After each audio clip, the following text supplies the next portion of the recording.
4 ways to start building your leadership skills today. It's never too early to begin building your leadership skills. In fact, it is better to begin building your leadership skills sooner rather than later. There is nothing worse than ending up in a leadership role for the first time, with team members looking at you for answers and you not having a clue how to get them all on the same page. If you think about the worst bosses you have ever had, I bet it would include a complaint about the manager either just dictating orders and micromanaging, or that they were giving you advice that you know was wrong. You want to avoid doing the same thing. But where can you begin to develop your own leadership skills? 1. Accept your weaknesses. If you want to be a good leader, the first thing you need to accept is that you will never know everything, and you definitely are not going to be the best at everything. As Steve Jobs once said, it doesn't make sense to hire smart people and try to tell them what to do. Instead, you should hire smart people so that they can tell you what to do. Humility and self-awareness are the foundation of a good leader. If you are great at the big picture, you are going to lack the ability to get into micro details and vice versa. If you are not very self-aware, the easiest way to work out your strengths and weaknesses is to do a high-end psychometric assessment which will highlight both your strengths and weaknesses. As much as you may not want to accept the results, it's likely to be a pretty accurate description of who you are, and then you need to build a team that covers all bases. Think about it like a football team. You can't just have a team of goal scorers, you also need full-backs, wingers, goalkeepers, etc.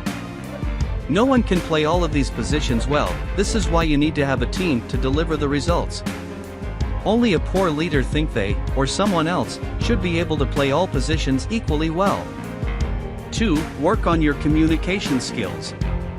There is no surprise that Warren Buffett considers a $100 public speaking course as the best course he ever went on.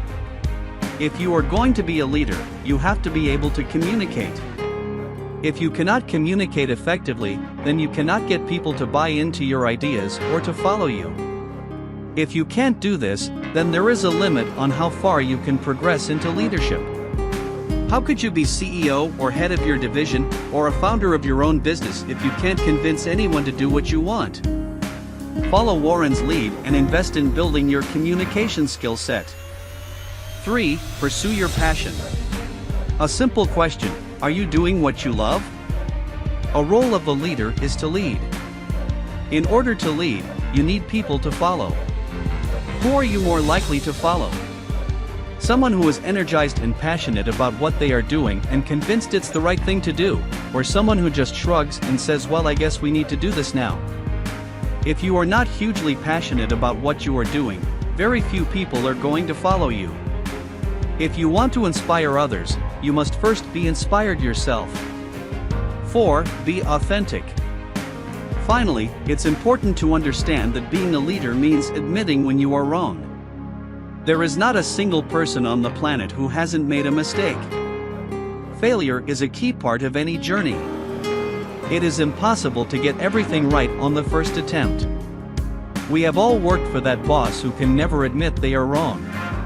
It's infuriating and it leads to disengagement. If you want to be a good leader, you are going to have to admit you are wrong. You may make a decision that turns out to be the wrong one. Be open about your failures and what you learned from them. How did you adjust and regroup in order to overcome the setback? Learning from failure sends a powerful message to others, and people will want to reach out to you for help when they experience a similar setback.